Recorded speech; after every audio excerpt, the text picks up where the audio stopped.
साल 2012 की सर्दियों में न्यूयॉर्क की रहने वाली 28 वर्षीय अमेलिया ग्रेसन अपने काम के सिलसिले में रूस की ओर जा रही थी। वह एक जानी मानी पत्रकार थी और उसे साइबेरिया की रहस्यमयी बर्फीली घाटियों पर डॉक्यूमेंट्री बनानी थी। विमान छोटा था और उसमें कुल 15 यात्री सवार थे। सफर की शुरुआत सामान्य रही, पर जैसे जैसे विमान साइबेरिया की ओर बढ़ा, मौसम बिगड़ने लगा। आसमान काला पड़ गया। बर्फीला तूफान तेजी से बढ़ रहा था। पायलट ने कंट्रोल संभालने की कोशिश की, लेकिन अचानक जोरदार धमाका हुआ। इंजन ने काम करना बंद कर दिया। कुछ ही सेकंडों में जहाज बर्फ से ढकी घाटियों में जा टकराया। अमेलिया ने जब आंखें खोली, चारों तरफ चीख पुकार और मलबा बिखरा था। विमान के कई यात्री मौके पर ही मर चुके थे। ठंडी हवा हड्डियों में चुभ रही थी। वह कांपते हुए उठी और चारों ओर नजर दौड़ाई। बस 5 लोग ही जिंदा बचे थे। सभी घायल और डरे हुए थे। सबसे बड़ा डर यह था कि वे इस अनजान बर्फीले इलाके में बिल्कुल अकेले थे। ना कोई गांव, ना कोई सड़क, ना कोई मदद। चारों तरफ बस अंतहीन सफेद बर्फ थी। अमेलिया ने धीरे से कहा, हमें यहां से जिंदा निकलने का रास्ता ढूंढना होगा, नहीं तो हम सब जम जाएंगे। पहली रात ही सबसे कठिन थी। बर्फीला तूफान जारी था और तापमान -20 डिग्री तक गिर चुका था। अमेलिया ने बाकी बचे लोगों, एक रूसी सैनिक, 2 पर्यटक और एक एयर होस्टेस को इकट्ठा किया। सबने मिलकर विमान के टूटे हिस्सों से टेंट जैसा शेल्टर बनाया। खाना सिर्फ कुछ पैकेट बिस्कुट और 2 पानी की बोतलें थीं। सभी समझ गए कि अगर अगले 3 दिनों में मदद नहीं मिली तो वे भूख और ठंड से मर जाएंगे। अमेलिया ने खुद को नेता की तरह पेश किया।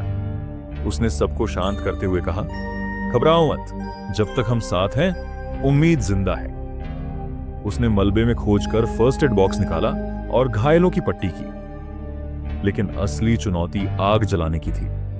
गीली बर्फ के बीच लकड़ी मिलना नामुमकिन था। सैनिक ने विमान का टूटा हुआ सीट, कुशन और प्लास्टिक का इस्तेमाल किया।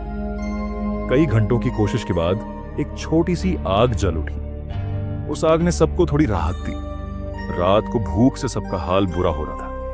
तभी एक पर्यटक ने बिस्कुट छुपाकर खाने की कोशिश की। अमेलिया ने गुस्से में कहा, अगर हम एक दूसरे को धोखा देंगे तो सुबह तक कोई जिंदा नहीं बचेगा। उस रात सभी लोग ठंड और डर से कांपते रहे, लेकिन अमेलिया के हौसले ने सबको टूटने नहीं दिया। आपका साथ हमारे लिए सिर्फ सपोर्ट नहीं, बल्कि मोटिवेशन है। अगर वीडियो पसंद आई हो तो दिल खोलकर लाइक करें और चैनल को सब्सक्राइब करके हमारा हौसला बढ़ाएं। दूसरे दिन हालात और खराब हो गए। खाना लगभग खत्म हो चुका था। सभी बेहद कमजोर हो रहे थे। तभी दूर जंगल से अजीब सी आवाजें सुनाई दी, मानो कोई जानवर मंडरा रहा हो। सैनिक ने बताया कि यह इलाका जंगली भेड़ियों का है। बर्फ में खून की गंध बहुत दूर तक जाती है और विमान हादसे के मलबे ने जरूर उन्हें आकर्षित कर लिया होगा। शाम होते ही खतरा सच साबित हो गया। बर्फ के बीच 5-6 भेड़ियों की आंखें चमक रही थीं। सभी बचने के लिए शेल्टर में घुस गए। सैनिक ने लोहे की छड़ से उन्हें भगाने की कोशिश की, लेकिन भेड़िए और पास आ रहे थे। उस समय अमेलिया का साहस सामने आया। उसने विमान से मिली टॉर्च और फटे कपड़ों में आग लगाकर मशाल बनाई और बाहर निकलकर भेड़ियों को डराया। जलती हुई मशाल देखकर झुंड पीछे हट गया। पर डर यही था कि यह सिर्फ एक रात की बात नहीं। जब तक वे यहां फंसे हैं, भेड़िए बार बार लौटेंगे।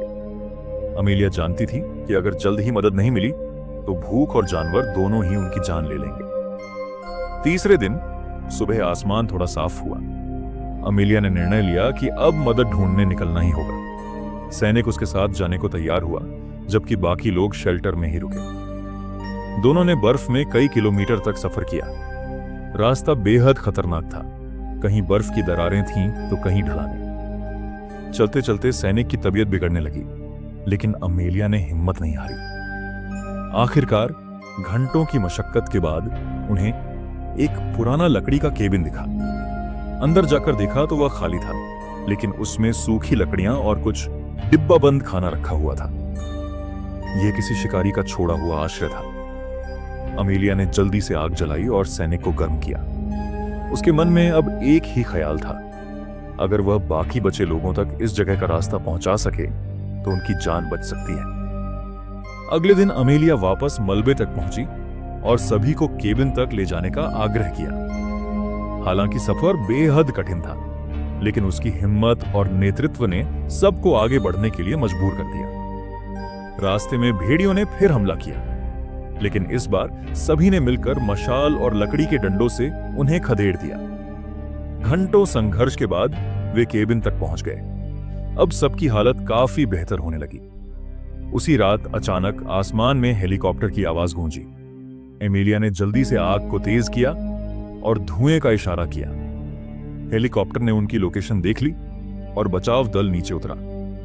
अमेलिया और बाकी बचे लोग आखिरकार बचा लिए गए। जाते जाते सैनिक ने उससे कहा, अगर तुम न होती तो हम सब कब के मर चुके होते। अमेलिया की आंखों से आंसू बह निकले। उसने आसमान की ओर देखा और धीरे से फुसफुसाई, शायद जिंदगी मौत से बड़ी होती है। अगर इंसान आखिरी सांस तक उम्मीद थामे रहे